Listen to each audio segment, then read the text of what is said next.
नमस्कार दोस्तों।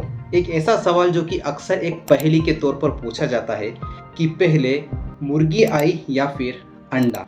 अगर आप यहाँ पर कहते हैं कि पहले मुर्गी आई तो सवाल यहाँ पर ये उठता है कि पहले मुर्गी किस अंडे से निकली, और अगर आप यहाँ पर कहते हैं कि पहले अंडा आया तो सवाल यहाँ पर ये उठता है कि पहला अंडा आखिरकार किस मुर्गे ने दिया था। और ये जो सवाल है दोस्तों, ये बहुत ही सारे लोगों के दिमाग में एक बहुत ही बड़ा डाउट क्रिएट कर देता है और एक कंफ्यूजन के अंदर डाल देता है कि यार पहले एक्चुअली में आया तो आया क्या, पहले मुर्गी आई या फिर अंडा आया।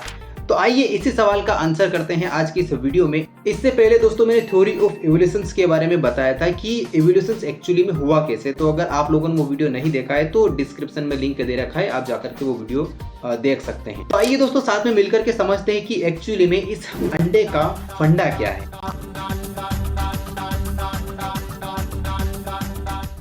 इस अंडे का क्या फंडा है? आज से करीब 150 मिलियन साल पहले की बात है। धरती पर डायनासोर का राज था। छोटे डायनासोर, बड़े डायनासोर, दौड़ने वाले डायनासोर और उड़ने वाले डायनासोर। यही वो समय था जब इवोल्यूशन के चलते डायनासोर का साइज छोटा होने लगा और बर्ड्स की इवोल्यूशन शुरू हुई और पहली चिड़िया इसी समय के अराउंड उभर कर आई। जैसा कि मैंने आपको पहले वीडियो में बताया था कि इवोल्यूशन किसी एक डायरेक्शन में नहीं होती, इवोल्यूशन हर डायरेक्शन में हो सकती है जहाँ पर वह फिट बैठे। तो कुछ डायनासोर टीरेक्स जैसे और भयंकर डायनासोर्स में वोल्व हो गए और कुछ डायनासोर्स छोटे होकर बर्ड्स में वोल्व हो गए। यही कारण है कि बताया जाता है कि आज के दिन जो मुर्गी है और जो टीरेक्स डायनासोर जो है, इन दोनों का एक कॉमन एंसेस्टर हुआ करता था। इनफैक्ट टीरेक्स जैसे डायनासोर का क्लोजेस्ट लिविंग रिलेटिव आज के दिन के चिकन्स और ऑस्ट्रिच ही हैं। कभी किसी ऑस्ट्रिच को बहुत ही ज्यादा करीब से देखना, बहुत सारी डायनासोर्स वाली वाइब आती है इसमें इसी रीजन से। और सारे डायनासोर्स इन्हीं स्टेजेस और मुर्गियों की तरह अंडे भी दिया करते थे। इनफैक्ट बर्ड के इन्वॉल्व होने से पहले भी डायनासोर्स अंडे ही दिया करते थे। जानवरों में ये अंडे देने की कला बहुत ही साल पुरानी है। आज से करीब 375 मिलियन ईयर्स पहले दिक्टालिक रोसेई नाम का जानवर जब समुद्र से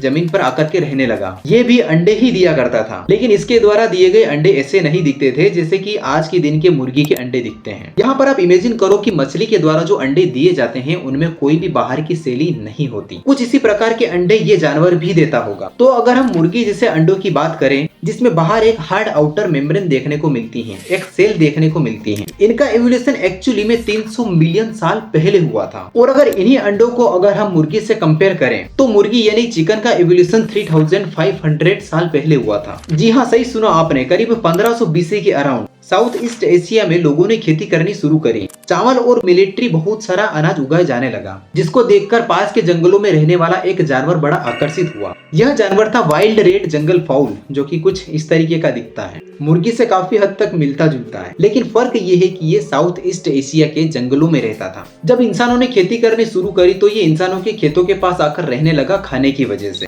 और इसी समय के अराउंड इंसानों ने इसे डोमेस्टिकेट करना शुरू कर दिया। इस डोमेस्टिकेशन के चलते कुछ हजारों साल बाद इसमें इवोल्यूशन हो गया। ये जंगल फाउल की स्पीशीज अभी भी जिंदा है। अगर आप साउथ ईस्ट एशिया के जंगलों में घूमोगे तो ये अभी भी आपको देखने को मिल सकती है। लेकिन अगर एक आम मुर्गी से साइड बाय साइड कंपैरिजन किया जाए तो इसमें थोड़े बहुत डिफरेंसेस जरूर देखने को मिलते हैं। इसमें जंगल फाउल की स्पीशीज का साइंटिफिक नाम है गेलेस गेलेस और एक आम मुर्गी का साइंटिफिक नाम है गेलेस गेलेस डोमेस्टिकस। तो एक चीज तो बड़ी यहाँ पर क्लियर हो जाती है कि अंडे 300 मिलियन साल पुराने हैं और मुर्गी 3500 साल पुरानी है। तो अंडे जो है वो कहीं ज्यादा पहले आए मुर्गी से।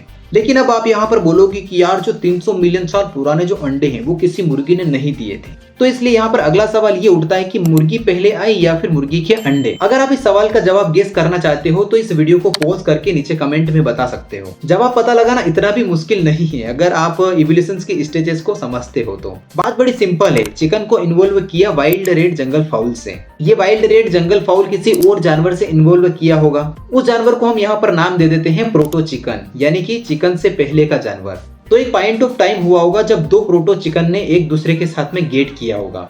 रिप्रोडक्शन के दौरान जेनेटिक म्यूटेशन देखने को मिली होगी और एक ऐसा अंडा बना होगा जिसमें पहले 2 रेड जंगल फाउल निकला होगा। आगे चल के कुछ ऐसे ही मुर्गी का जन्म भी हुआ हो। 2 प्रोटो चिकन के मिलने से पहले 2 चिकन का डीएनए बना। ये एवोल्यूशन का प्रोसेस रिप्रोडक्शन के दौरान ही उभर कर आता है। उसके बाद ही है कि सच्ची मुर्गी ने अंडे दिए होंगे और उसके बाद और मुर्गियां बनी। तो इस सवाल का जवाब बड़ा क्लियर है कि पहले अंडा आया और ये जो अंडा आया इस अंडे को किसी मुर्गी ने नहीं दिया, बल्कि ऑलमोस्ट मुर्गी जैसी ही मुर्गी के एंसेस्टर स्पीशीज ने दिया। अब कब कोई जानवर की स्पीशीज मुर्गी कहलाई जा सकती है और कब उसे मुर्गी नहीं कहा जाना चाहिए, यहाँ पर एक बड़ा ग्रे एरिया है। ये जो लाइन ड्रॉ करी गई है ये इंसानों के द्वारा ड्रॉ करी गई है। असलियत में जो डिफरेंसेस है वो कई पीढ़ियों के बाद धीरे धीरे आए होंगे। यह फोर्सेस ऑफ एवोल्यूशंस क्या होते हैं जिनकी वजह से एवोल्यूशंस एक्चुअली में होता है, इसी बात पर मैंने थ्योरी ऑफ एवोल्यूशंस का एक वीडियो बनाया है। अगर आपने वो नहीं देखा तो डिस्क्रिप्शन में लिंक है, जाकर के जरूर से देख लीजिएगा। तो ओवरऑल मैं यहाँ पर ये कहना चाह रहा हूँ कि यहाँ पर बात ये नहीं है कि इतिहास में कोई एक ऐसा दिन था जिस दिन